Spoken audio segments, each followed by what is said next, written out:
religion, gagawin kanyang member. Pero ang pamilya, ang ituturing sa'yo, ikaw ay nalayo lang, ikaw ay natagpuan muli ng Ama, kaya ikaw ay ibinibilang. Kailangan mo ng pamilya, ng isang tahanan na mag-nurture, mag-aalaga sa'yo, magpapalaki sa'yo, magbabantay sa'yo, mananalangin sa'yo. Sa lahat po ng first-timer, yan po ang trabaho namin sa City of God.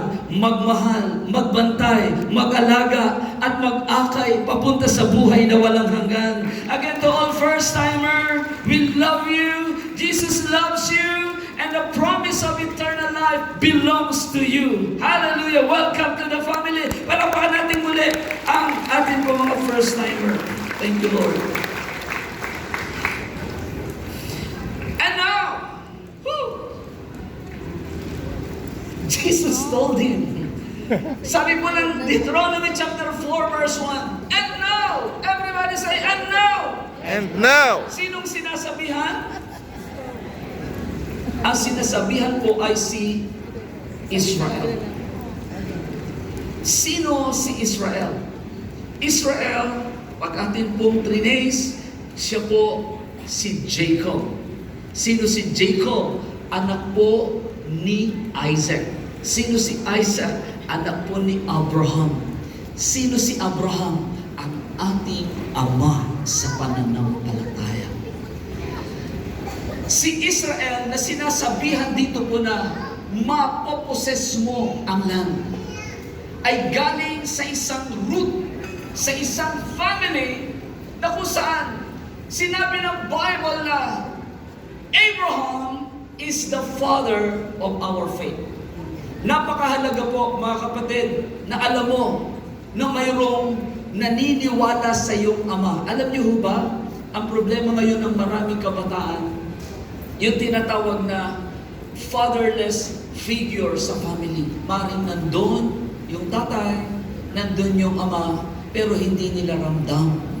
Bakit po? Kasi kakausapin lang kapag may trouble na nangyari sa school, may trouble na nangyari, nagkakausap lang, nagkakaharap lang. Minsan pagka nagkausap, minsan pagaling, pabulyaw. Kaya minsan yung father figure, the father's love, the father's care, the father's protection, the father's provision, minsan empty. Wala silang nararamdaman na ganung figure sa kanilang tatay. At bakit po ganon? Kasi sila po ay biktima rin ng tinatawag na pamilya na hindi nakakilala sa Panginoon. Kaya makikita mo maraming bata po ngayon nalilong sa addiction.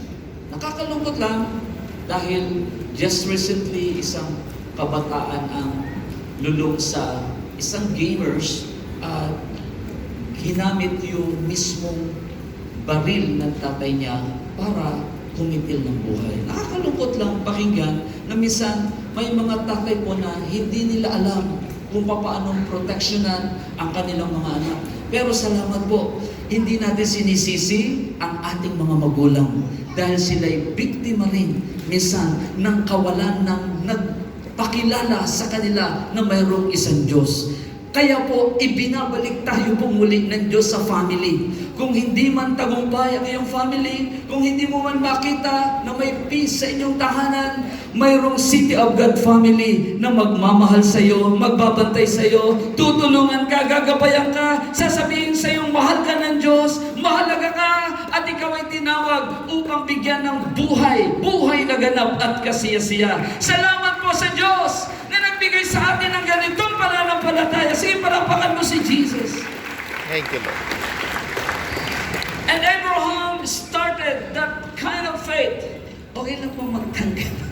Medyo nainitan. Diyan na inita. Oh Lord Jesus. Salamat po. Very unique. No? Napaka-unique ng Pilipinyana eh. Stole. Yan, stola. No? At yan po ay ginagamit malimit. Yan, ganyan pong stole. Lalo na kapag tayo po nagpe-perform ng ating mga spiritual duties. Alright. And now, Israel. Hallelujah. Hallelujah.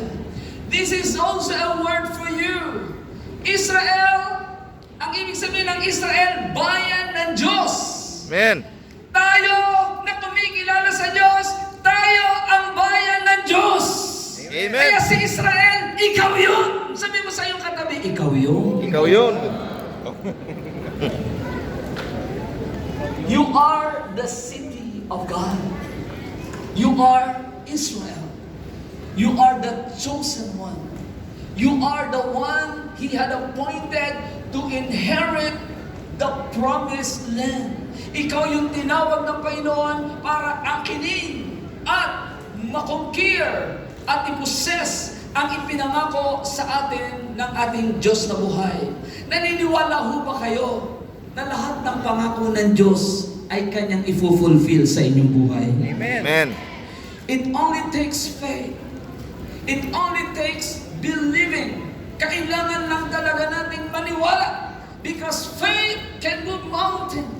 Faith can stop all the powers of hell.